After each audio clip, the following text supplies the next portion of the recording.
Hello and welcome to PFF Fantasy Football Podcast. I'm your host, Ian Hartitz, but who really cares on a day like today when we have resident PFF senior analyst Dwain McFarland coming to you live in a cowboy hat. The man also has a toothpick, rocking the Southern lifestyle. Dwain, thank you for being a man of your word, wearing a cowboy hat on this edition of the podcast. And for you listeners out there, if you are on Spotify, we actually now have the live video component alongside the actual audio podcast. So, Dwain, I've really done everything in my power to make sure as much of the world as possible can see you in your beautiful cowboy hat today. I appreciate you, Ian. I'm just ready to talk about some ADP. Oh my God, we're gonna need to make this a recurring bit or something when you just start going on some tangent or another. But yes, Dwain is here, and also here PFF's resident ranking expert, Nathan Jahnke. He's been on the pod several times. You guys know him at this point. Nathan, thanks for joining, my friend. How are you doing? No cowboy hat, but you do have a nice haircut going. Thank you. Doing well. I heard about Dwayne's cowboy hat. I knew I had to be on. So I might talk a little bit of football here and there, but I'm mostly here for the hat. I mean, that's kind of how this entire show's going for me, honestly. Like, did we need to record today? Maybe not, but did I need to see Dwayne's cowboy hat? Everyone else needs to see it. So.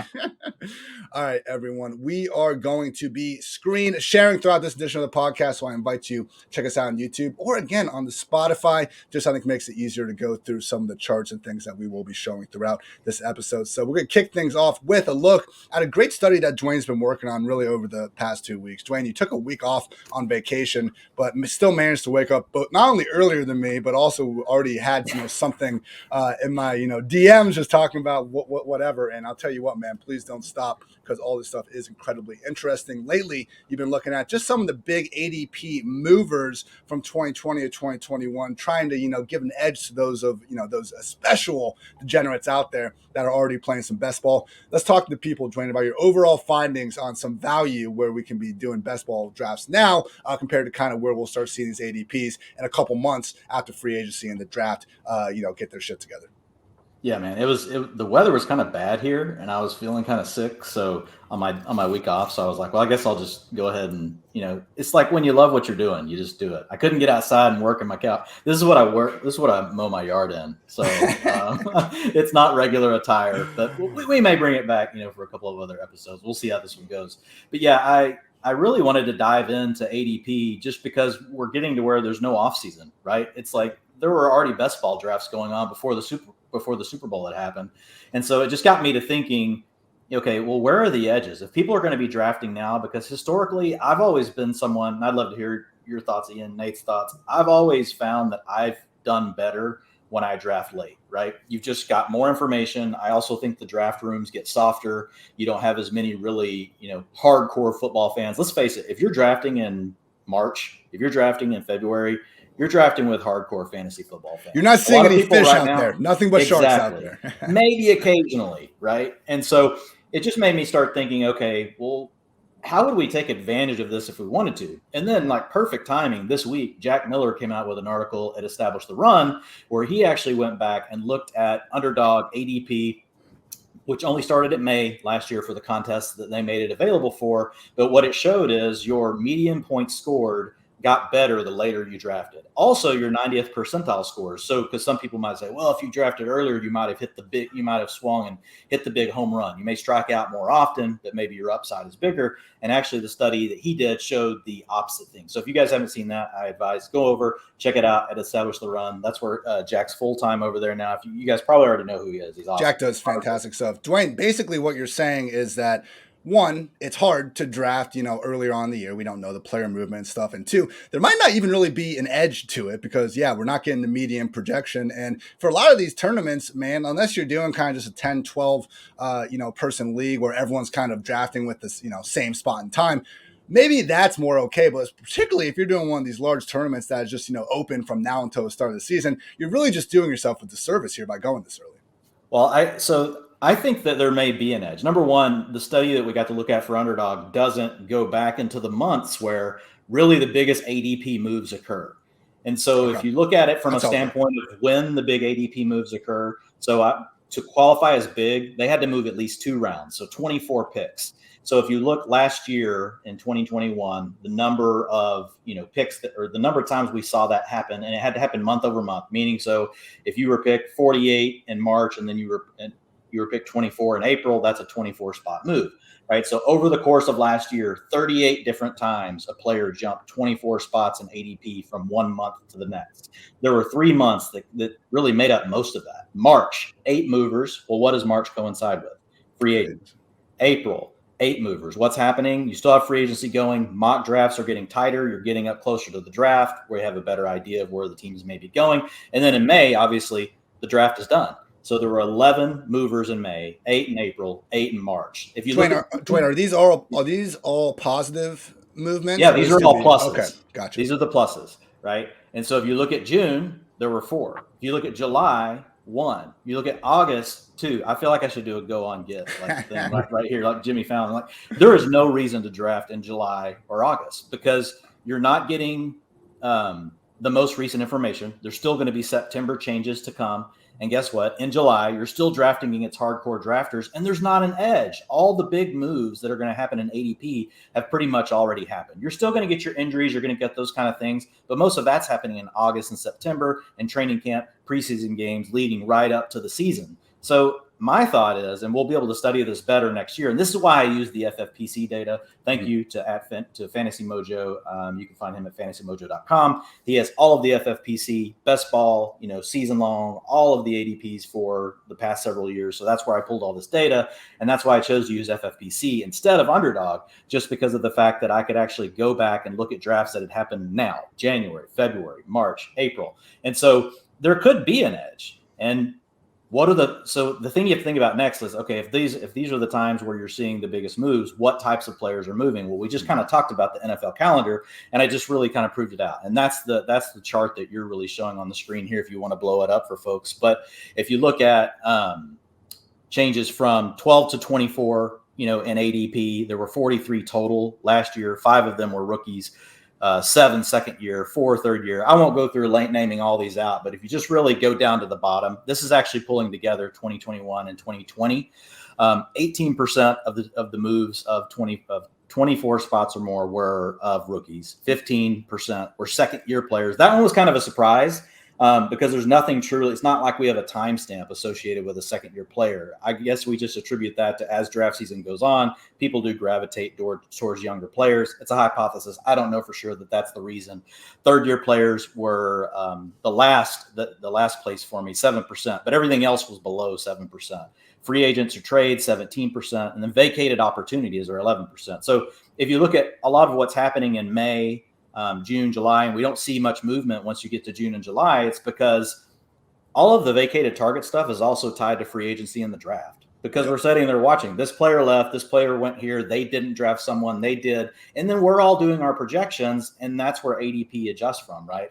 All of the industry redoing the projections. So I think steering clear, like my takeaways are steer clear of June and July. Mm-hmm. And if you're drafting before, we get to August and September, it should be now. Like you should be doing it in March. You should be doing it in April.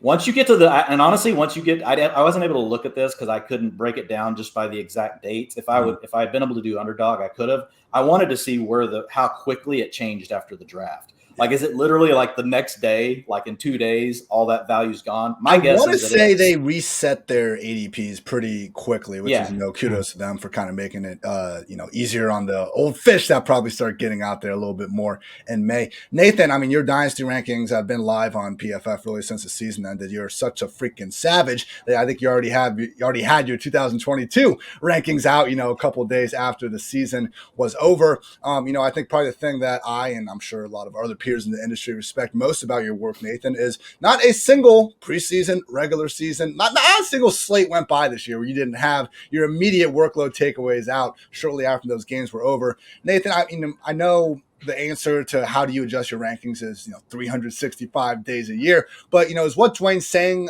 kind of making sense to you in terms of like your bigger, I guess, ranking changes should actually be occurring, or you should at least be more.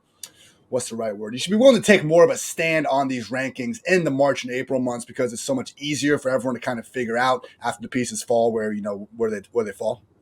Yeah, I definitely agree with that. I think for one, rookies are players that will be moving up. I think we fairly consistently saw last year rookies move up as time went on. So those were as you were saying, a lot of the biggest movers. And I think that's a place where there's an edge right now is looking at the rookies who will be picked. And I think Ian, hit the second tab and you'll see what Nathan's talking about. Boom. Yeah, so to the left, the chart to the left is what Nathan's talking about. Those are last year's players that moved the most. Sorry, Nathan, go ahead. Yep. And I think this year especially is interesting with running backs, where there's not that like elite top level guy that you might see in some other years, but we have a lot more rookies ranked in the top 150, top 200 compared to other years, where I think there's going to be a ton of rookie running backs that teams will view differently. That if I'm doing a draft now and I'm taking some late round draft picks, there's plenty of rookie running backs that I would be taking chances on this year that don't have that high of ADPs right now. I had a nice 10 Questions podcast with Pat Corain last year. He does great work over at NBC Sports Edge, and he had similar findings where, before, the draft starts, taking on these rookies is going to give you a lot more value. Dwain, before I throw it back to you, because I know you have thoughts on the current rookie class, I just want to get out there for everyone. We are talking about rookies. Please, for the love of God, do not chase these big free agent signings that are going to be happening over the next few weeks. You look at the bigger contracts, and it's just one miss after another. I mean, the largest running back contracts on a new team. So they are changing teams. They're not being traded or anything since 2016. We got the Le'Veon Bell era with the Jets, Chris Ivory and the Jaguars, Jerick McKinnon, Lamar Miller, Deion Lewis with the Titans, Melvin Gordon, not the worst, stretch in Denver, but then Carlos Hyde, Latavius Murray, Mark Ingram, who, went from 15 touchdowns to the bench in a season after. Not great, but it only really gets worse as we look at the receivers, and more so tight end. The tight end is really not safe for work. I would not be showing this, to people if you're in a corporate environment.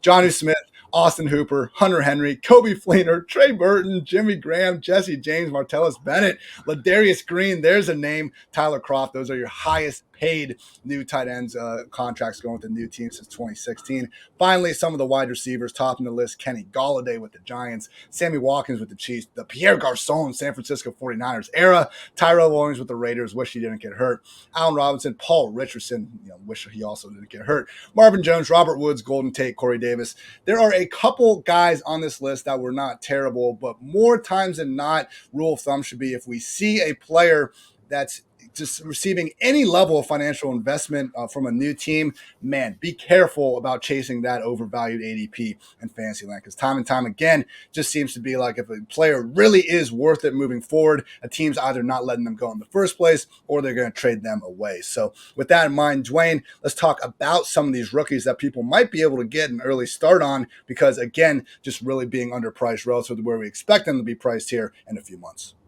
Yeah, the one thing I would say on the free agents, it all just depends on the price. This is probably the best class of free agent receivers that I think I can remember. Nathan, you might recall a class that was better. But we have some really good players available. Now, some of them have some cloudy things, like Godwin is a great free agent. He's going to get tagged. He's also coming off of an ACL. But I'm just saying, like some of these guys that could move, and if we think that their situation could improve and you think their ADP is really low today, well, then that's fine. You can swing on them. And here's why: because their ADP is going to go up. Their ADP is going to move up throughout the summer. So if you want to get exposure to them, like, now's the time. Now, the added risk you take on is you don't know where they're going to land. They could land with a super crappy quarterback. They could land on a bad offense. But if you have someone like Godwin that all of a sudden lands, in a number one role, then obviously, his ADP is going to stay the same if he stays in Tampa Bay. But if he does move and he goes to a team where he can see more targets, it's going to go up. So I don't. You see the rumor, Dwain? Do you see the rumor for Godwin? The Browns. No. The Browns. Oh, they God. can't do that to our boy. Then just avoid Godwin altogether. But that's the risk you take on. You do not know their landing spot, and so whenever I did the article and I put the work together, I didn't try to predict all the free agent stuff just because it's so wild. And to your point, a lot of them end up being misses. I just want to call out, it is a good receiver class as far as tight ends go. Receivers go. As far as the rookies, I think that's the most actionable point. And there's different ways that you can think about it. I mean, if you look at Antonio Gibson, he's at the top of the list on the left. Ian, he moved up 187 spots. So two different things happened. He moved up 24 spots. I think 2 or 3 times, at least 2. But his first was after the draft because he was being mocked pick 134. He went pick 66. So this is all from grinding the mocks, which accumulates all the mocks across the industry. And they're actually usually pretty good. They're pretty close. There's a few players that they miss on. You saw that same season in 2020, Keyshawn Vaughn went pick 137.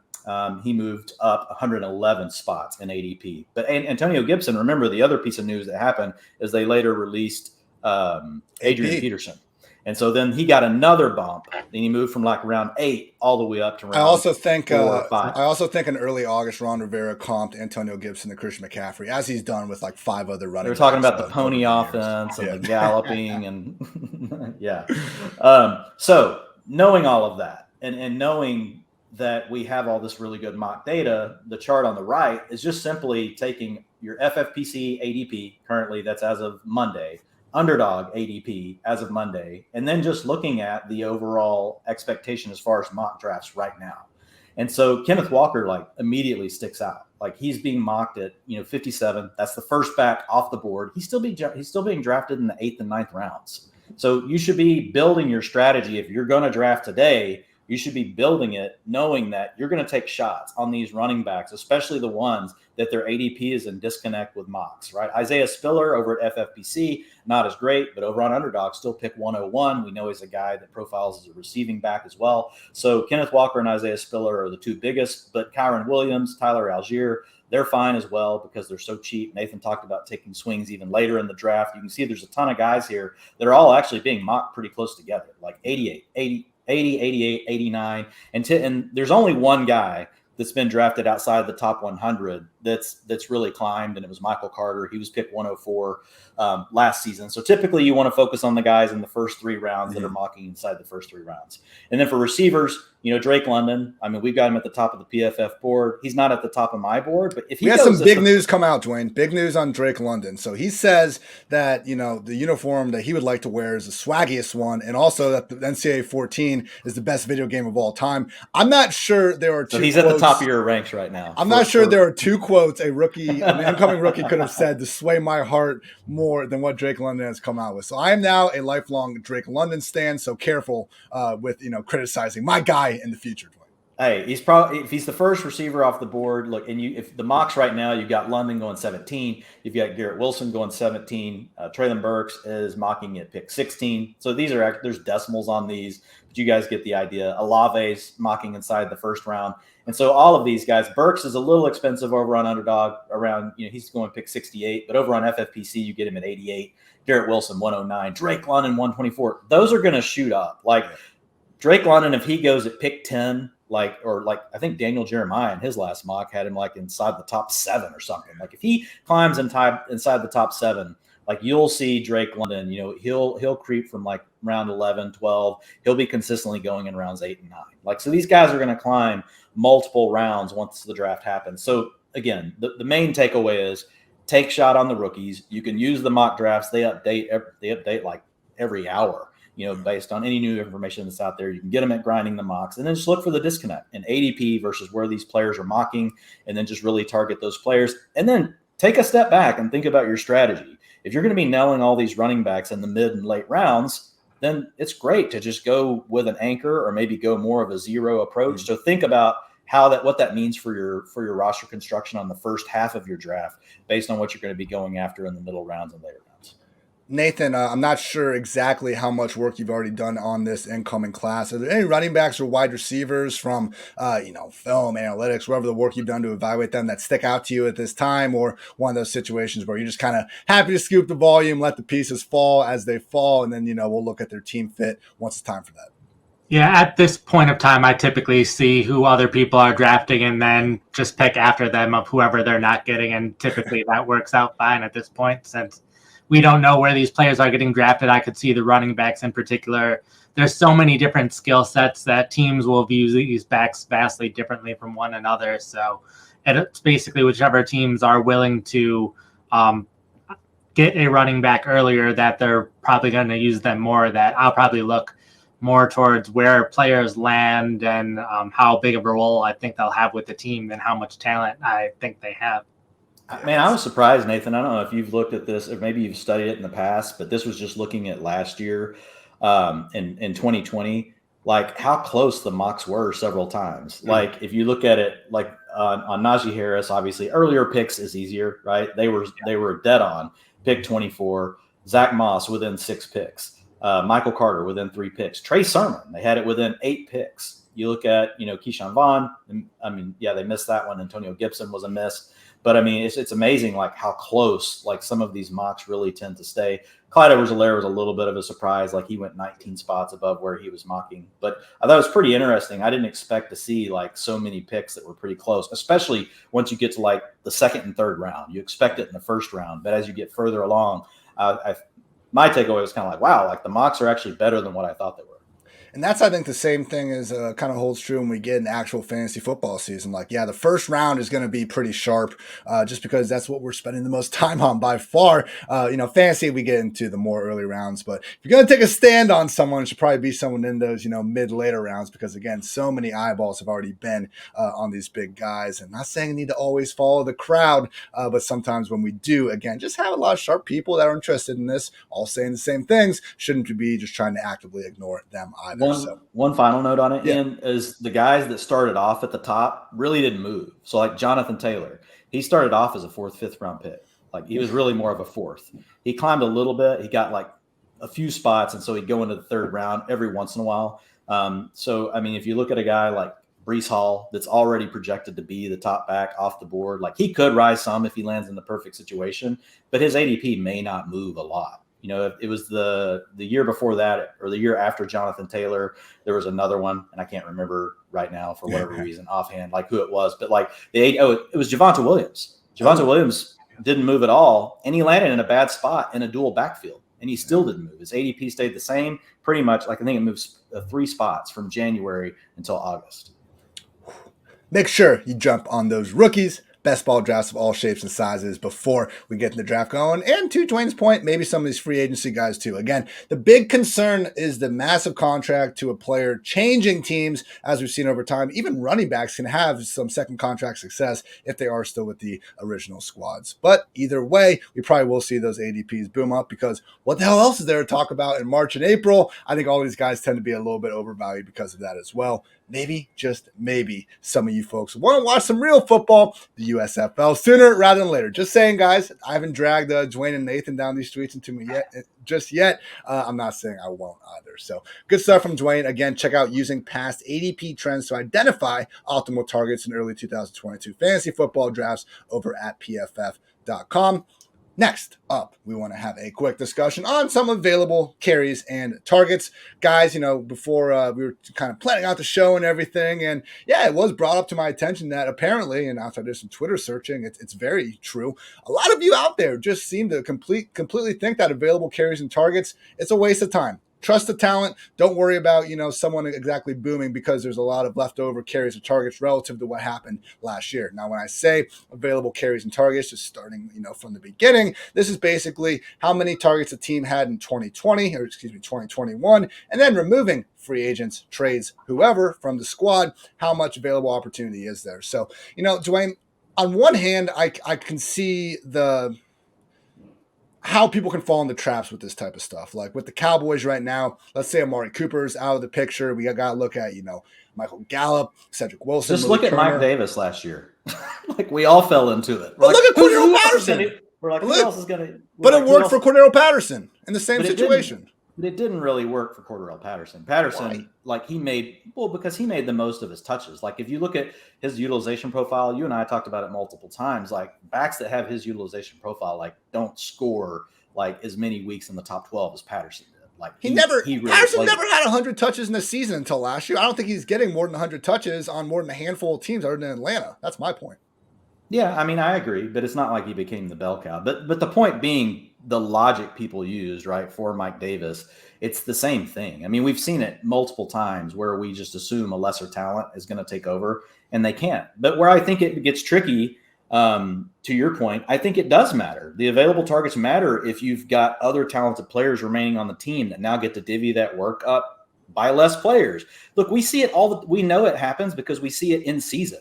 We see all of a sudden the Tampa Bay offense goes from having Antonio Brown, Mike Evans, Chris Godwin, Rob Gronkowski to a week where we just have Mike Evans and Rob Gronkowski. What happens? Well, we see more targets to Mike Evans and to Rob Gronkowski. So I think it's both. Like you need to have the talent. Obviously, you got to be able to beat the player across from you, especially if you're a receiver. But if there's more targets available to go around and you can do your job, then I think you're going to see an increase. So I think it's both pieces have to come together. That's what you were saying, like to start it. And I will say I have gone through extra steps to try to help soothe some of these concerns, specifically by looking at positional available targets. Because, trying to look at a team that's losing a bunch of tight ends and trying to say that, oh, yeah, like the Chargers, for example, like if you want to try to say that them losing Mike Williams and Jared Cook and Steven Anderson is going to lead to more targets for Austin Eckler, that's something that I'm probably not getting behind. I think once we start to look at it more positionally, that's where we can get some takeaways. So with all that in mind, pulled this data. I only looked at unrestricted free agents because restricted free agents, their teams obviously have a chance to tender them, and match any offer. Exclusive rights free agents, and the more I read about this, the more I just can't even believe it's legal, because literally all teams have to do with exclusive rights free agents is make them a qualifying offer, which is defined as a minimum offer for these guys, and they can just keep them on the squad. So I kept the exclusive rights and restricted free agents on the teams, just removed the unrestricted and our void contracts as well that we had really make their presence felt last offseason. So with all that in mind, guys, only 2 teams have a total of 50% of available targets: the Arizona Cardinals and the Tampa Bay Buccaneers, followed by the Packers, Falcons, Texans, and Cowboys, and then a bunch of other teams kind of in the mid area. Nathan, with the Cardinals and Buccaneers, I mean, this is truly bonkers, and it's all really over the field. And this is, I believe, did I take Godwin out? Yeah, because Godwin is unrestricted. So really, other than the Tampa Bay wide receiver room, you look at the backfield, wide receiver and tight end, both the Cardinals and the Buccaneers have available opportunity all over the place. This is my long way of asking, Nathan, is it Rondale Moore season? Can we get back in there? Because I don't know who else they're going to give the ball to in Arizona right now. I do think it is. I think it was just yesterday that coach said that he's going to have a much bigger role this upcoming year, that they're going to expand his route tree. So I think he's someone that, also looking at ADP, and like plenty of the other young wide receivers are being picked much higher than him. So I think more is a value if you're doing best ball drafts right now. But I think they'll definitely try to at least re-sign one of their wide receivers, or sign a wide receiver if it's not bringing back one of their own. But even if it's just one guy, that leaves plenty of opportunities as a slot wide receiver. We've seen more wide receivers taking carries, and he's someone that could definitely run the ball more, especially if Arizona, depending what they do at running back. So I think he'll be someone who's on the field almost all the time and seeing plenty of either targets or touches. Even if it's not high average depth the target passes, he should still see plenty of targets come his way. Dwain, trailing Cardinals, we got the Tampa Bay Buccaneers. Again, the wide receiver room, if they bring back Godwin, it's not going to have too many available targets. Obviously, Mike Evans is going to get his. Tight end and running back is where it gets interesting, because both Gronk and O.J. Howard are unrestricted free agents. They've been able to get out of this Cam Brate. I think it was like a 5-year, $40 million contract, and it was ridiculous to start, but every single year, like they could feasibly get out of it, leaving no dead money, and they just keep on bringing Cam Brate back to the team. So whether or not that have to be some of the worst contracts that we never talk about, tight end 2s and 3s on teams. How do they get these paydays? Well, we looked at they get paid more than starting running backs. I know. It's so ridiculous. And it's like, oh my, and tight end as a whole, like if you look at the franchise tag for tight ends, which is, average of the top 5 highest paid players at the position, it's like 10 mil. Wide receivers up at 19. But yeah, we see these inexplicable contracts being handed out. Red Ellison, I think, made $18 million a year. Deion Sims was up there. Like, it's just Sheriff Jesse James with the Lions a couple years ago. Like, some of these contracts are just asinine at times. But Dwain, again, with Tampa Bay, running back and tight end are kind of the 2 position rooms really popping. I understand it's not going to be quite as lucrative without TB12 under center. But man, when you hear Bruce Arians starting to, already pay Keyshawn Vaughn some lip service, and, looking at a world where Gronk and O.J. Howard are out of the picture, do you see some buy low targets in Tampa Bay right now, or do you think these will inevitably be filled by some other players throughout the offseason? I think they'll be filled, but Vaughn's price is low enough right now. I like Vaughn better if I'm doing an early redraft. Like, I'm a little different with my best ball. I mean, some people are fine. They're like, fine, those will just be lost picks. But you don't want like a ton of players at the bottom of your best ball roster that are not going to play at all. And so that's the one challenge. You have to kind of have a little bit different strategy depending on what kind of format you're drafting for. But I'll tell you right now, like Mike Evans, I know he's getting older. but he graded out really good as far as, the single coverage versus man. A lot of things that I didn't necessarily expect doing research on him this offseason. And we saw him show up big in games last year where we didn't have as many targets to go around. So he's a guy we know can demand targets. We know he's going to be there. I think, putting a chip on Mike Evans to actually see a larger target share versus someone else coming in and stealing targets away. And if Godwin's still there, the same would be true for him. Problem is, we just don't know who the quarterback's going to be. Like, they're going to bring Jameis back? Is that what we're doing here, Ian? Going to bring Jameis back? I think he's staying in New Orleans, right? Oh, my God. Mitchell Trubisky. Like, that's the problem. Like, with Andy Dalton, what are we doing? I don't know what we're doing at quarterback. So that's the challenge. Green Bay Packers, number 3 overall. All sorts of availability at wide receiver, but so much of that is just Devontae Adams, who we are fully expecting to come back. Keep an eye on Marquez Valdes-Scantling, though. He is an unrestricted free agent. Even Allen Lazard is a restricted free agent. So, every single offseason, we find ourselves hoping that one of these higher-priced free agents finds their way to Green Bay. I do not think it'll happen, but you could imagine. Also got Atlanta sitting up pretty highly, and that's before a potential Calvin Ridley trade. I think it's a good point that, even people like myself that were maybe lower than consensus on Kyle Pitts last year. At this point, like I mentioned, there's just going to be too many targets for him to bust. Russell Gage is also a free agent. Houston Texans, everything is wide open in the entire team. Dallas Cowboys, that tight end room, if Dalton Schultz is going to take his talents elsewhere, it would be interesting. Dwayne, you were just talking about these kind of wild tight end contracts for even backups. Blake Jarwin has the 13th highest value contract in the NFL. And I know he was, hurt 2 years ago immediately when he was supposed to be the starter. But I do wonder if, Dalton Schultz is going to fetch one of these huge deals elsewhere. I'm not sure why he would, but we've seen it happen. Let's face it. I do wonder if Jarwin could be someone to take a look at. But those are the teams, again, with the most available targets. Now we have another group kind of on the other side of the spectrum that just don't have much opportunity for incoming players. Maybe the rookie or the free agent, wide receiver, tight end, running back is just so awesome that they can take out whatever incumbent starter is still there, but we need to keep in mind that, their backs are a little bit more against the wall. So only 5 teams are expecting to have fewer than 15% available targets going to next year. The Bengals, almost exclusively because of CJ Uzomah. The New England Patriots, mostly from James White and Brandon Bolden. The 49ers are only at 12%. Broncos only at 9%, pretty much only from Melvin Gordon. And the Eagles, just 1%.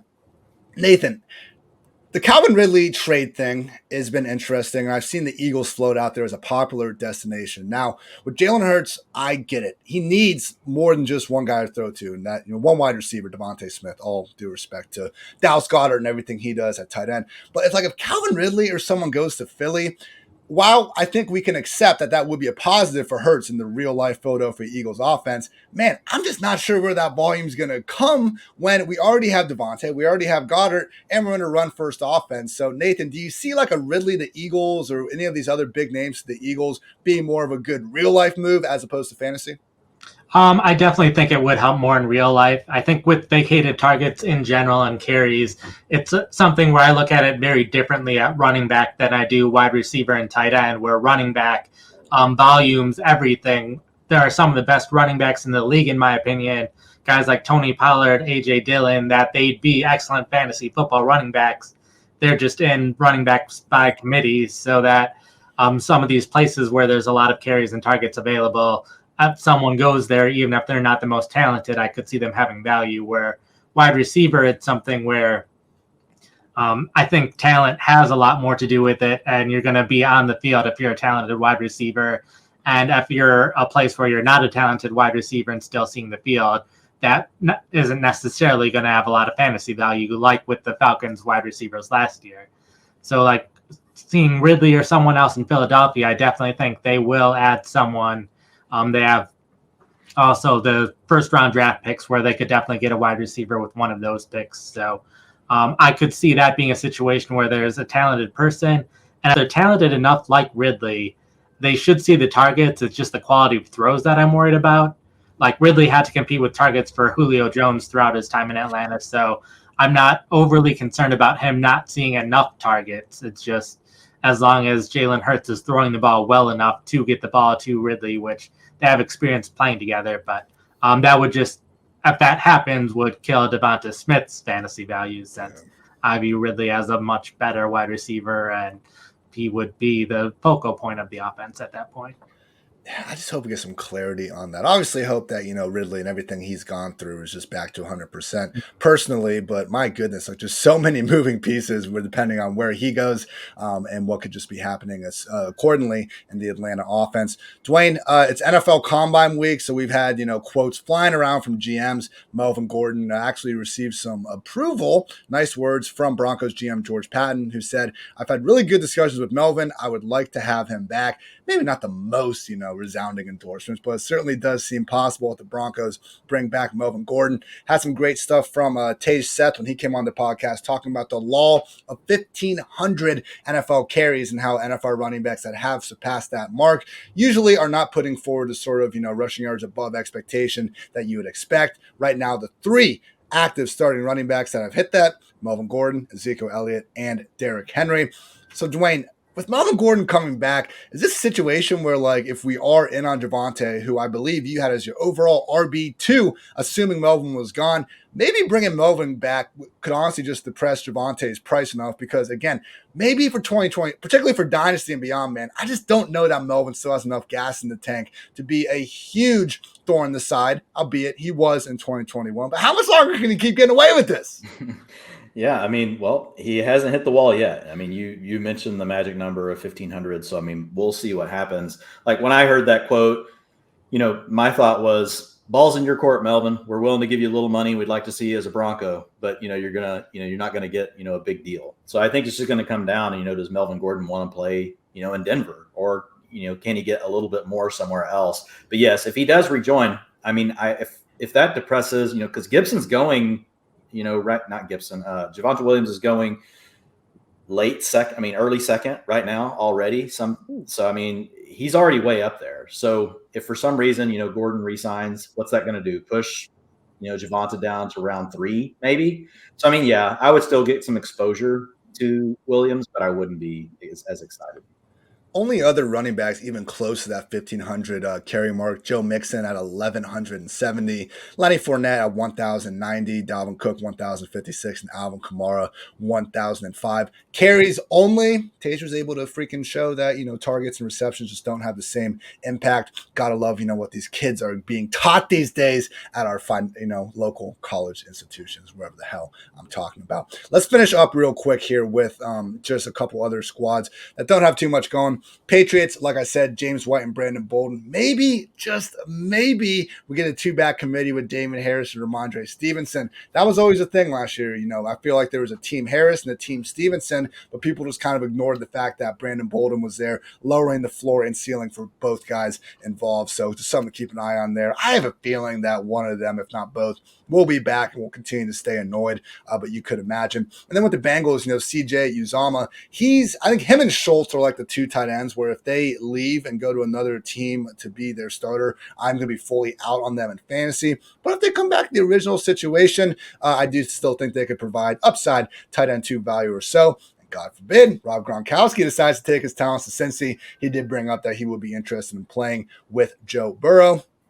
Some other teams that aren't even at 20% potential available targets: the Panthers, the Rams, the Ravens, as well as the Bills. So I guess the last thing I want to talk about here is kind of what's going on with this Baltimore rushing attack, because there are all sorts of available carries. Clearly, because J.K. Dobbins and Gus Edwards were not able to play last season. But now Devontae Freeman, Latavius Murray, all these guys are out of the picture. Nathan, looking at J.K. Dobbins, someone that, I mean, my God, the guy averaged 6 yards per carry as a rookie. No one's doubting how good he can be on the football field. With that said, we all saw how close it was between him and Gus Edwards from a pure rush attempt standpoint. We know Lamar Jackson's going to continue to get his carries, and we did see the Ravens, take some steps forward last year to become not a pass-first offense, but at least not, the extremely run-heavy group that we saw the first 3 years of Jackson's career. Where do you stand on J.K. Dobbins right now ahead of 2022? And is he someone that, hey, if a couple things break his way, could be looking at a legit, maybe not overall RB1 performance, but, what the kids might call a league winner?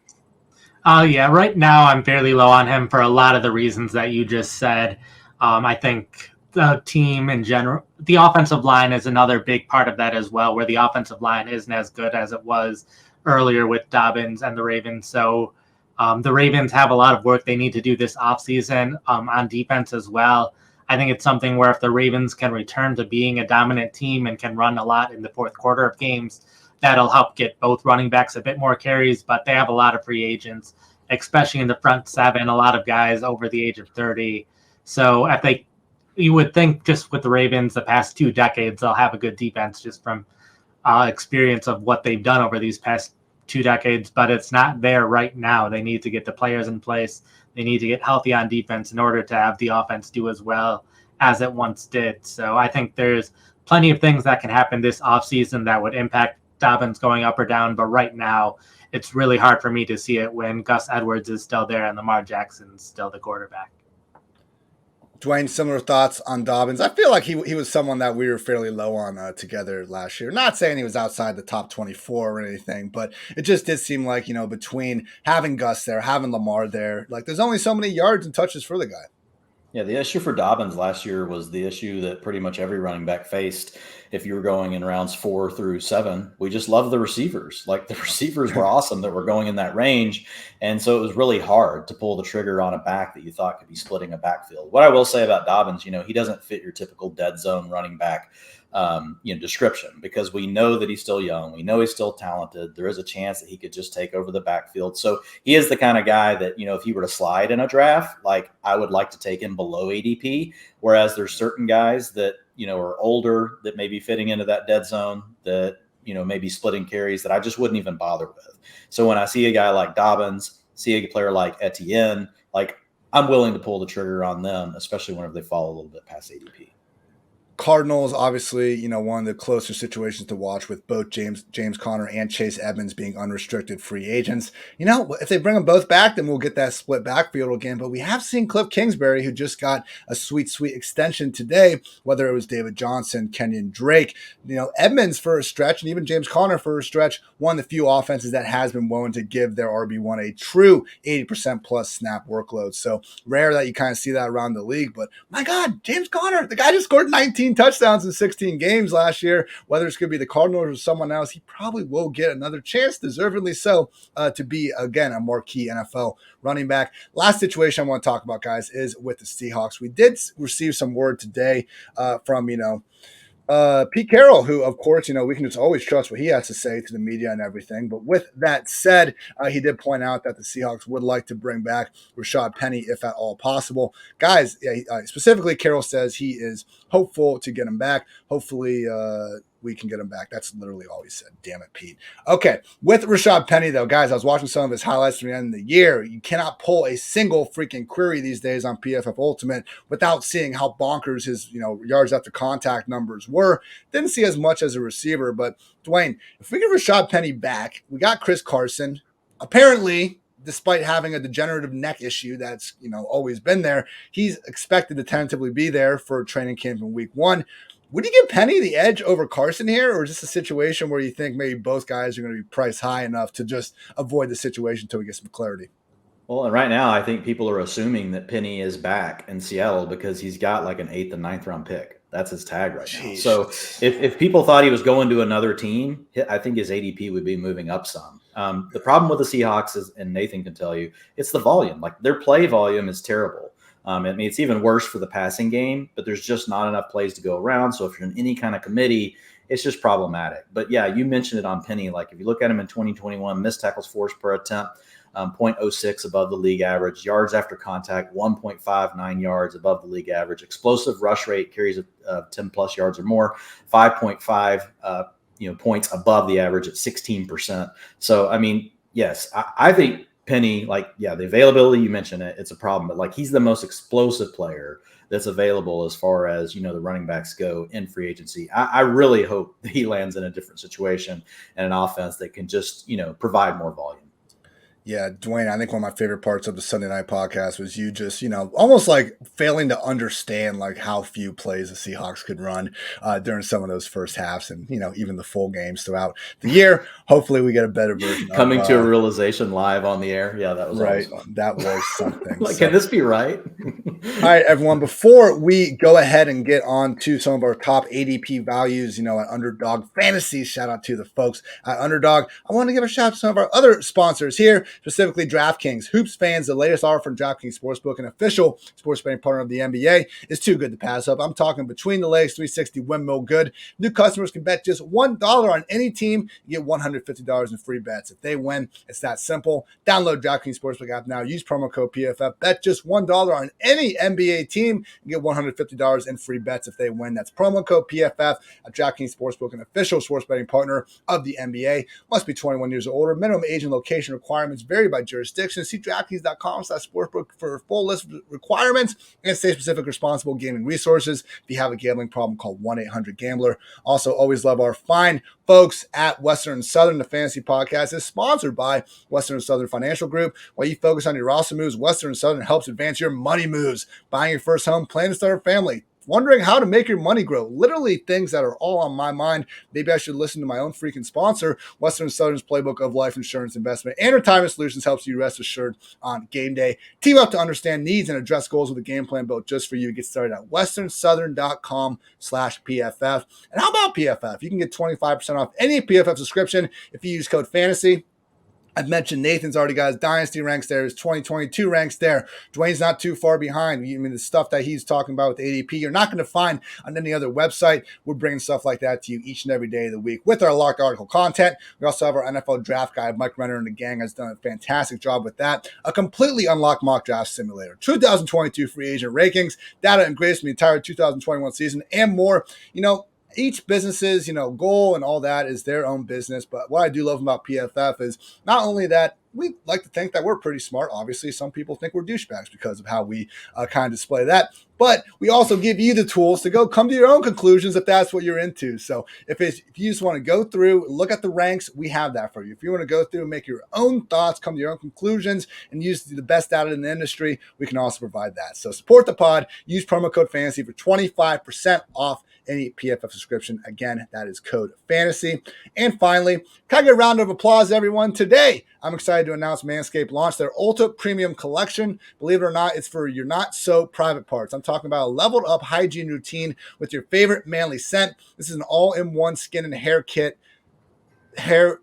kit for the everyday man and covers you from head to toe. Literally, Manscaped is trusted below the waist. Now trust them with the rest. Join the 4 million men worldwide who trust Manscaped by going to manscaped.com for 20% off and free shipping with the code PFF. Get 20% off and free shipping with the code PFF on manscaped.com.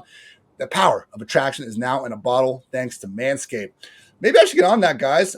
Lovely girlfriend Julia has been trying to get me in a skincare routine. I had a makeup lady last year tell me, she's like, yeah, Ian, you know how it looks like you wear lipsticks? Like, that's because your lips are getting sunburned. You need to actually take care of your skin. Maybe Manscaped can actually do something like that. Dwayne, Nathan, is it cool for guys to have skincare routines? I've been ignoring this for my entire life. Am I just missing out? I don't have one either, but I'm over 40, so I did ask my wife the other day. I was like, is there something I can use on my face that's not going to make me break out? But no, I've always ignored it as well. I don't have red lips though. Yeah. Well, good for you, man. Good for you, man. Nathan, do you got a skincare routine? Come on, man. Not a consistent one, but if something's up, my girlfriend Cheryl will be sure to find me something to make sure everything's all good. Skincare routine and flossing. Don't leave home without it. I know we don't like our dentists and people out there, but you know what? Just floss, kids. So enough of that. Let's get back to the podcast with a little bit of talk about some values like we were talking about before. A good starting point, at least for best ball drafts at this point in time, is going to go be ahead and take a chance on those rookies because we know that they're going to be on the up and up sooner rather than later. With that said, there are all other positions, other players in the league to talk about. And guys, we're going to go position by position. First off, I just want to point out at quarterback, Trevor Lawrence at QB 16. I think he might be the late round guy that we're going for at this point. And you can check out on the screen the lovely underdog ADPs. But basically, Lawrence right now going behind Kirk Cousins, Deshaun Watson, obviously Fields, Lance, and the rest of the crew. It just seems like, Lawrence, he would hardly be the first second-year quarterback we've seen make a major jump. And, we need to be careful about completely writing someone off. As bad as Jared Goff was on that Jeff Fisher's Rams team, he was a more than viable fantasy quarterback for the next 2 years with Sean McVay there. So I'm not saying the Jaguars are on the Rams trajectory or anything like that, but Trevor Lawrence, man, we are looking at him at a price point where I think he really could help a lot of people as just your QB2 probably, or maybe your QB1 if you're really trying to get crazy, but with Lawrence still relying on him as, hey, the prospect that he was hyped up to be, now we can get him at a fraction of the cost. I do like the thought of going with Lawrence, and let's, an awfully cheap stack that we're going to be able to make with him and his receivers over on Underdog Fantasy. Nathan? Justin Ross is going to be going there. I feel it. I love that call. Nathan, do you have a QB note kind of from looking at these early ADPs that you'd like to share with the loyal listeners out there? Sure, two of them. First, at the top, having Josh Allen and Patrick Mahomes, seeing that big gap between him and some of these other top quarterbacks. I don't view there being that much of a gap between Allen and Mahomes and guys like Herbert, Jackson, and Burrow, and even going further, Murray and Prescott. Those are all guys where, like, last year, the top 10 quarterbacks by ADP were pretty much the top 10 quarterbacks of the year, and I think that trend's going to continue because we know right now who the good quarterbacks are, and those are these top guys on the list. And the only difference is we saw guys move around. There were guys that we thought were more closer to the bottom of the 10, going to the top 10 and vice versa. So some of these guys will happen to have good years or bad years, and I would be perfectly happy going for some of these other top 10 quarterbacks, hoping they're the ones that end up with good years. And I think that's just as good of a value as someone like Allen or Mahomes. And then Allen ADP 24.8, Kyler Murray 58.8. Love that call, Nate. We're not, I don't disagree with ranking Allen ahead of Kyler, but there's more than just a position rank. Those ADPs seem awfully wide at the moment. And then just one sleeper to throw out. I think Jameis Winston. He's someone where whenever he's healthy and has played, he's played fairly well, and he's all the way down at quarterback 25. He's someone that I would trust more than definitely like Matt Ryan or Daniel Jones. I think just his upside of what he can do in a great game is better than what those guys can do in their best games.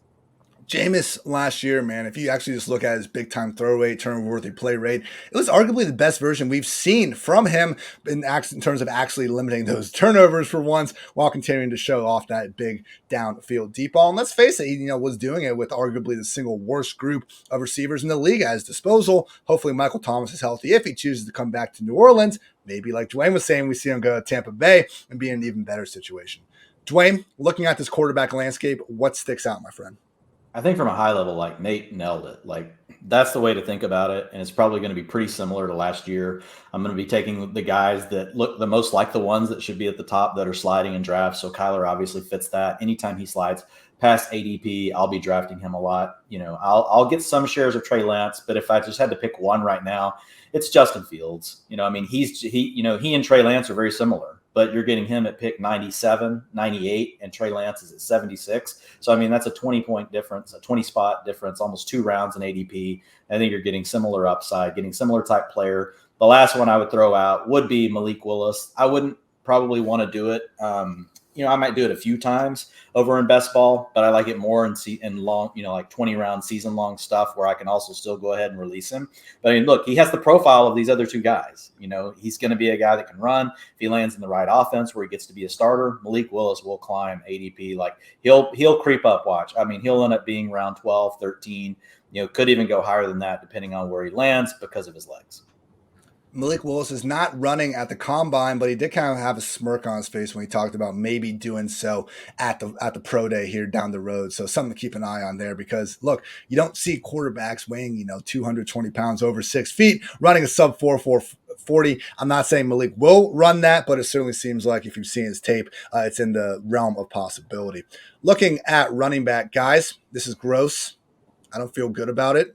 But I think it's kind of a safe space. Clyde Edwards-Helaire is the Chiefs starting running back, and he is the RB28. We were talking about those available targets and things earlier. The Chiefs are basically one of only 4 teams with over 70% of their running back targets available. I'm not saying each of Jerick McKinnon and Darrell Williams are going to be out of town necessarily, but Clyde, it's just been injuries for him. It's not like the Chiefs, other than, down the stretch in the playoffs, but once again, still coming back from an injury. I still think that, when week 1 comes along, Clyde will be the RB1 RB1 in Kansas City. And now we can get him for the cheapest price ever, like 7th or 8th round. Go back 2 years. You had to draft this guy in the top half of the first round to go get him. So I understand that Clyde didn't work out for us in 2020, 2021, but now it's 2022, and the guy is cheaper than ever, still in arguably the single best offense in the NFL. And I understand that it's not ideal if you're looking at guys like Jerick McKinnon and Darrell Williams saying, oh, these are the guys that can make a difference in Clyde's usage. But again, I think a large portion of that has just been due to injuries more than anything else. So Clyde Edwards-Helaire is someone that, RB28, if he's just healthy this year, he'll meet that even without the, a luxury of a huge workload. God forbid he actually starts to cash in on some of the pass game chops that he was lauded for coming out of LSU. And Clyde Edwards-Helaire could, I think, be one of those, again, mid-late round running backs. Well, after you've already taken 5 or 6 great wide receivers that you can then bring back and actually get RB1, RB2 production out of a guy that you, again, didn't need to draft until the 7th or 8th round. So now that our listeners' ears are hopefully done bleeding, Dwain, is there a running back kind of takeaway that you would like to share with everyone? Yeah, we already talked about the rookies earlier. So, there's a few, but I'll just focus in on one. And I would say it is Travis Etienne. So if you look at Antonio Gibson going at pick 29, which I think is going to be too low, he's probably finally going to have an every down role. We know he has the receiving profile, but it's just with Travis Etienne. We love the receiving profile. He's got the draft capital behind him. We know that he can make explosive plays. Is he the best running back between the tackles? Probably not. But in today's NFL, there's just different ways to get these guys involved, get them the ball. So I really like him. Is at pick 53. I'll definitely have a lot of him. Carlos Hyde's gone, Dwain. Yeah. Carlos Hyde is gone until he's back. Carlos Hyde's never gone, really. Who are we fooling? He's gonna pop up somewhere. That's an unfortunate. He's the new Frank Gore. Of the matter. God, he really is. Have we ever seen Frank Gore and Carlos Hyde in the same room? Coming up next, Nathan. Any major thoughts here on the running back landscape? Yeah, I'd say around the second round of the draft, a lot of those running backs are ones that I'd probably want to avoid and pick a wide receiver instead. The top 5 running backs are fine, but even starting with Dalvin Cook, one, there's his legal situation, but 2, he's didn't play nearly as well last year as he has in years past, has a new offensive coordinator, and they could be a team where they say, okay, Cook, maybe you're not the very lead back anymore. Maybe Alexander Madison starts seeing a little bit more playing time. Maybe they add another running back to the mix who sees a little bit more playing time as well. So Cook didn't play well enough to have an every down role last year, and things change. Coaches love their running back sometimes, and then once you have a new coach, things could change. We already talked a bit about Williams and how Gordon could come back.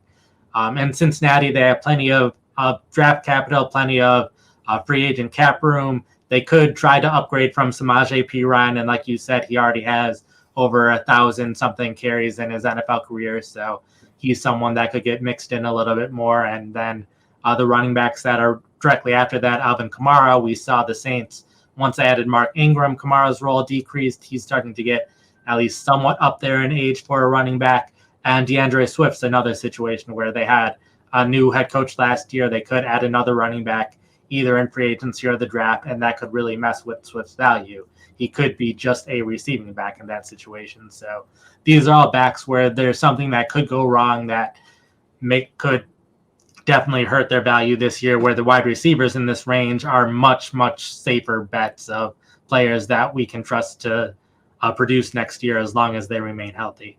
Love that Dalvin Cook call. I've talked a lot about just why I'm out on him in Dynasty for many of the reasons you just mentioned, Nathan. And accordingly, maybe we should be in a little bit more on Alexander Madison, who we saw last year and we've seen over the last 2-3 years, truly in your anyone's top tier of best handcuffs in the league. But yeah, new coaches, maybe he actually starts to carve out a little bit of a role for himself, week to week. It won't be huge, but, a usable flex role. And God forbid these legal troubles or just more shoulder injuries that honestly, like if we do want to talk about a player being injury prone, I think Dalvin Cook has like a larger case to be made that he fits that bill over someone like Christian McCaffrey. Alexander Madison, RB40. I think that's probably about where he was going last year around this time. Not too far off, but I think he has way more potential now. Still just 23 years old, even though this guy has spent 3 years in the league. And yeah, with Joe Mixon, I was looking at his contract because as we see with a lot of players, they have this gaudy contract extension that gets released. Once you look a little bit closer, you can kind of see when they can actually get out of it. And it's going to be, they don't need to get out of it right now. Obviously, Jamar Chase and Joe Burrow still under contract for several more years, even T. Higgins. But at some point, they're going to have to start paying these pass catchers, and particularly Joe Burrow. And if the Bengals want to get rid of Mixon after June 1st at any point over the next 3 years, they're only leaving about $2.75 million in dead money. They're saving, up to over $10 million against the cap. So Joe Mixon could be someone like, hey, if you're not going to put him out there in the Super Bowl with your team's season literally on the line, maybe you're not going to be signing up to pay him, over $10 million a year when you have other guys. Similar point there for Samaje Perine, where, yeah, I would imagine he's on the team again next year, but they are looking for a little bit of cap savings. They can save $1.5 million. Dwayne, it's Chris Evans season. That's what I was trying to say here. Why not? It's always Chris Evans season, Always. just like, Carlos Hyde never goes away.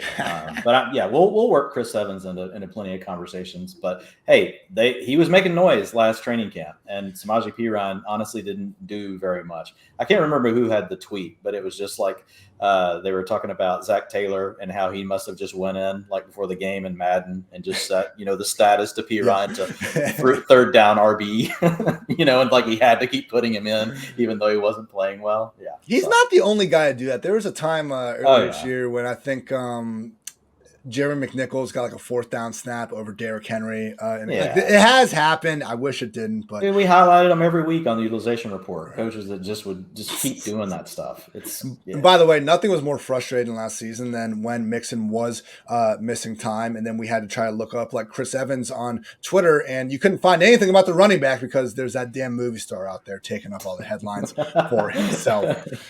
Moving on to wide receiver, I just wanted to highlight a couple teammate situations that maybe the disparity is just a little bit too wide. Might not be the worst thing in the world for you to take the other guy, because I think these targets could be fairly similar when it's all said and done. Jamar Chase coming in as the overall wide receiver 2. That's great. But as we've talked about on this pod throughout really the entire season, if you look at the games where Chase and Higgins were both out there, their targets were, almost dead set even. Maybe Chase continues to be one of the biggest anomalies in the league in terms of just fantasy points above expectation. I'd expect him to be pretty close. The guy's freaking incredible. With that said, T. Higgins, wide receiver 12. I think you could even bump him up a few spots and still feel awfully great about that. Again, just a pretty big disparity between two guys that, all else equal, I think we're anticipating to be, pretty much 1A, 1B in terms of targets. And if it's only, 10 or so separating them across the entire season, I would not be shocked at all. The yearly one now, DK Metcalf, wide receiver 11, Tyler Lockett, wide receiver 21.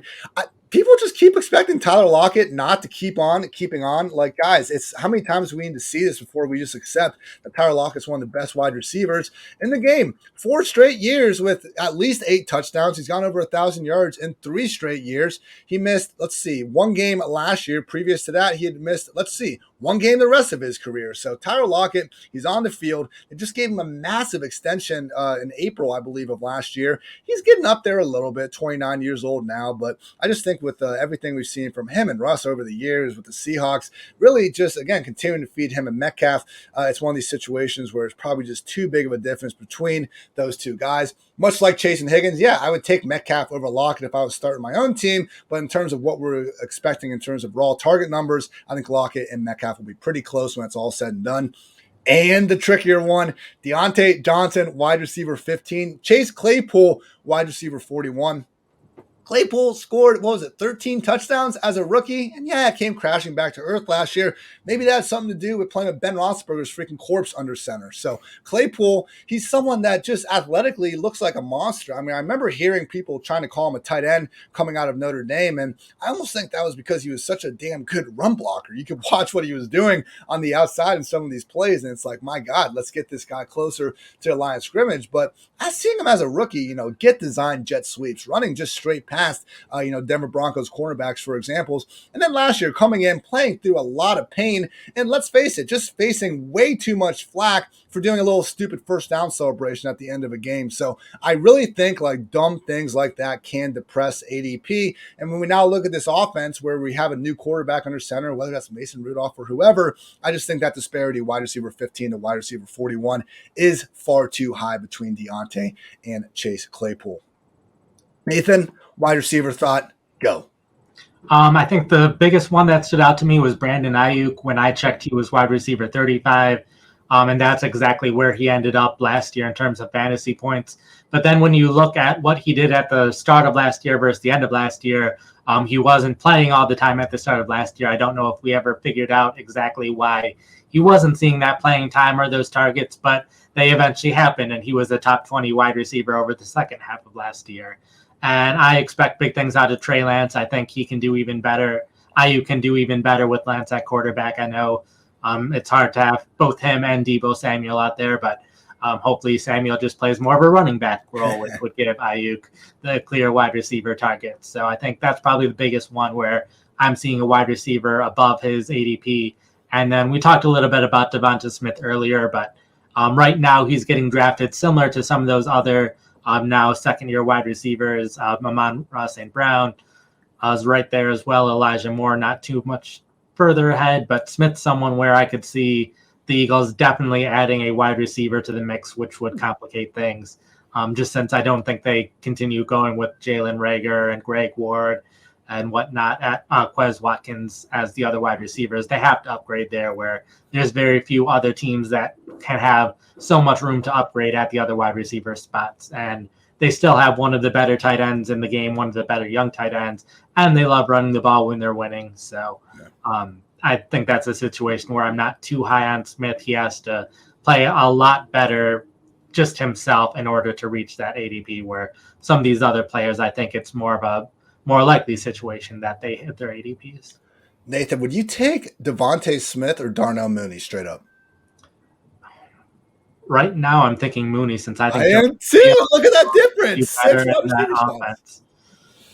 My goodness, more and more sounding like Allen Robinson could be going elsewhere. Darnell Mooney is just looking like the poster child of someone that it's like, hey, why do we have a guy looking at maybe 150 targets ranked outside the top 30 wide receivers? Definitely keep an eye on that. Dwain, hit me with some wide receiver goodness. Yeah, I mean, the guy I'm going to go with is Hunter Renfrow. I mean, his ADP is 64 right now. So he's wide receiver 31. Jeez. I think he easily can finish inside the top 24. So we have Josh McDaniels coming to town.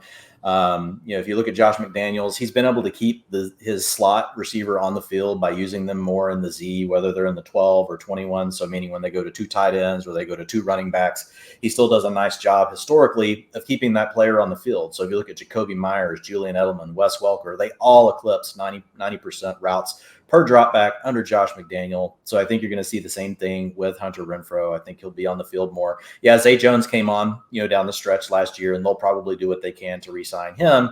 But I still think, it's Renfrow and Waller getting most of the targets. And I think he'll just be the guy that gets moved around. And so it's hard for me to pass, on Hunter Renfrow, just because I do feel like the upside is 100 receptions for him. Hunter Renfrow, remember, actually dope and good at the game. We gave him that well before he started going off last year. That was when he actually made that amazing play as a punt returner, I believe, against the Chargers, where he came out of nowhere to lay him out. And it's like, yeah, after that, after the Henry Ruggs situation, we had a legit wide receiver 1 in fantasy, now sitting all the way down there at wide receiver 31. I'm surprised that Renfrow is behind Amon-Ra St. Brown, Dwain. I know that just compared, I know you're high on Amon-Ra as well, but wouldn't you rank Renfrow just ahead of St. Brown straight up? I mean, I think they're going to be really close. I think they're similar players, to be honest. But St. Brown may have a little more upside just because of how big he flashed just as a rookie. But Hunter Renfrow, so we'll save this, but kind of tease it for next week. But I'm doing a study right now on PFF receiving grades and going back and looking at how it's done a nice job actually of identifying some of these players that may not have hit as far as their PPR points in a season. So maybe they didn't have enough routes, maybe they got hurt or whatever, but if they had at least 200 routes to qualify, and Hunter Renfrow is one of these guys that's popping up, on this list that I was working through. Amon-Ra St. Brown popped up on the list. But I mean, this is like the list of elites, like the players that made this list: A.J. Brown, Terry McLaurin, Hunter Renfrow, Juju Smith-Schuster, Cooper Kupp, Chris Godwin, Michael Thomas, Tyreek Hill, Tyler Lockett, Stephon Diggs, Odell Beckham, Mike Evans, Jarvis Landry, Keenan Allen, A.J. Green, and your favorite, Ian, Doug Baldwin, the undrafted Doug Baldwin. Didn't matter if you got over a 75 in your receiving grade in your rookie season, that's what this list was. Now, I didn't give you the players from 2020 and 2021 because I haven't been able to correlate them to future fantasy success, though. But, man, it does a really nice job of predicting year 2 and year 3 fantasy success. So, Amon-Ra St. Brown is on the list, Hunter Renfrow on the list. So excited about both players. Renfrow, Baldwin, you're going to be hard-pressed to find better just pure route-running highlight clips than what those guys have been able to put forward. Maybe next time we get August reports about a wide receiver just eviscerating Jalen Ramsey in practice, maybe we don't laugh him off. Maybe we just pay a little bit of attention to him, particularly in a wide-open offense like the Raiders. Hunter Renfrow's a stud. He might not look like it, but he is, and we just need to accept that as both fantasy managers and as a country. All right, tight ends.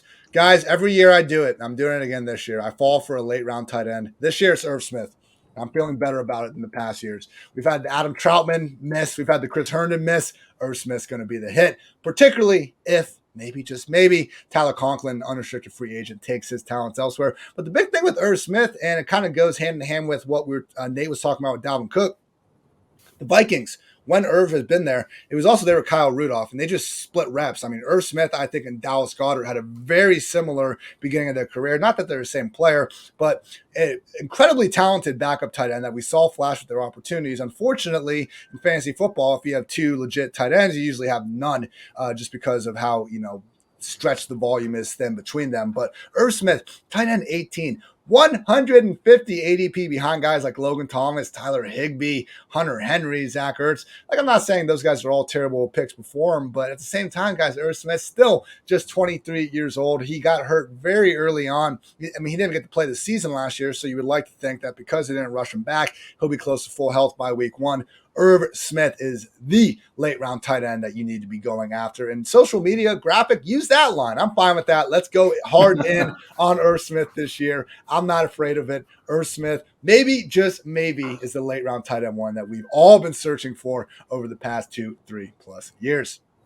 Nathan, if you want to just compliment my Irv Smith take, that's fine, but then go ahead and give me your thoughts too. Oh, yeah. First off, I'll definitely agree with you there. I know I had him at least as a top 12 tight end for this upcoming year. So definitely high on Smith with the Vikings. The one player I want to point out is Cole Kmet with the Bears. I think that's way too high for him at tight end 15. I think it's another thing where you have a new coaching staff, and the new coaching staff will bring in new players, and we'll see players used in a different way than we've seen them before. And Kmet's someone where he was given all the opportunities to succeed in Chicago. They didn't have too much at wide receiver last year outside of Mooney. Met was always on the field, 8th most in routes run over the course of the entire year, but finished outside of the top 20 fantasy tight ends. And we were looking at vacated targets earlier, and almost every team has at least one tight end who's potentially leaving in free agency. Most teams, nearly half of them had at least their starter as a free agent. So there's going to be plenty of tight ends available if Chicago wants to add one in free agency. I believe Jimmy Graham's one of the available ones as well. So the Bears could very well be looking to replace him at tight end. So I wouldn't be at all surprised if Cole goes from being an every down tight end to a situational player, or potentially even a backup tight end in Chicago. So there's definitely these guys that are ranked directly below him that I'd rather have, since I'm much more confident they'll be a starter next year than I am him.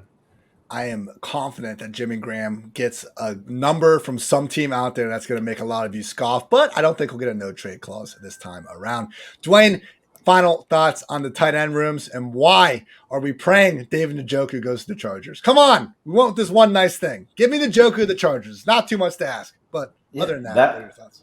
Yeah, I mean, having someone who can stretch the seam for Justin Herbert, that would be great. That would open things up for Keenan Allen underneath. I like that, Ian. I think that's a good call. Thanks, man. The guy that I will go with here is Logan Thomas. He did have the ACL injury, 3 months ago, so he will have to recover from that. But if we look at his season 2 seasons ago, and then the way it was, before he got hurt, which he got hurt early in the season this last year, he's a guy that they gave the money to. He was getting, about 20% of the targets. So, I mean, he's just, his ADP is 144. So, I mean, he's going off the board as tight end 17. And so I think he could easily finish up inside the top 12. But like, if I'm looking at some of the guys higher, like, man, Kittle's sliding now, to pick 38.5, and us knowing that Yes, it didn't work out this last season, but Kittle still has all the talent in the world. Waller's the same way. If he's going to be sliding and say you're in a draft where he's sliding to you in the mid-third round, I'm not going to be worried about Darren Waller. Yes, he had to – look, people get hurt. It happens. It's a brutal game. But Waller and Kittle both have the talent to be in the same conversation with Andrews, Kelsey, and Pitts, and they're the ones that are sliding, into the third round, sometimes the fourth. Similar to, I think, what Nathan was talking about with the quarterbacks. Like, yeah, I don't disagree with the order these guys are going in, but the overall kind of difference between their ADP, probably just a bit too wide. That is going to wrap up our ADP talk and this overall episode of the PFF Fantasy Football Podcast. Appreciate you guys tuning in. As always, Dwain, you kept your cowboy hat on the entire episode. Thank you for that. Anything else you want to get off your chest? No, man. No. No, let's just go. Nathan, again, you're coming on like once a month now. At a minimum, I'm sure we'll continue to ramp that up. Anything else you want to let the loyal listeners know? I know we didn't talk much about the Combine, but if you are excited about the Combine, we have plenty of content at pff.com right now. Everything you need to know what matters for fantasy. We've definitely got you covered. So check us out at pff.com. Fantastic article from Kevin Cole on PFF.com talking about the metrics that matter. And oh shit, Kevin Cole's coming on the podcast next week to talk about all that with you all. So we'll make sure to sum up the Combine. I know we didn't really preview it. I'm kind of bored. Can I be honest with you guys? I think the Combine's stupid. Like, it's not real football being played. We get a bunch of just hot air coming out of these GMs and coaches that inevitably is wrong. And there's no real football being played. The whole thing seems dumb, man. I was kind of hoping that the NFL would go ahead and that the players were going to like just blackball the whole event and not do it, because some of the things you hear, like guys having to go do 32 different medicals, like it just seems like an outdated system that we're still trying to force a lot of these players to go through. So I would have been cool not having the Combine at all, but maybe I'm just bitter that I'm not there with the rest of you. So it's all good either way. Dwayne, do you think the Combine's dumb? Yeah, I think a lot of it is dumb. Like, look, going and reading Kevin's stuff like shows you like which things matter, and it's funny. A lot of the things that people think really matter a lot don't. Like, it's amazing how overrated the 40 is, pretty much across the board. Madness. So we'll have 10-yard split, not overrated, but. Good things for different positions. But yes, Kevin will be on the pod next week. And also, I'm going to round out my dynasty conversations with the one, the only Sigmund Bloom, of course, co-owner of footballguys.com. So Sig and I will be not on the couch, but on the PFF Fantasy Football Podcast tomorrow. So keep an eye out for that. We're going to, again, round out all that dynasty talk with a look at tight ends. So look forward to that. For Dwayne, for Nathan, I'm Ian. Thank you as always for listening to the PFF Fantasy Football Podcast. Until next time, take care, everybody.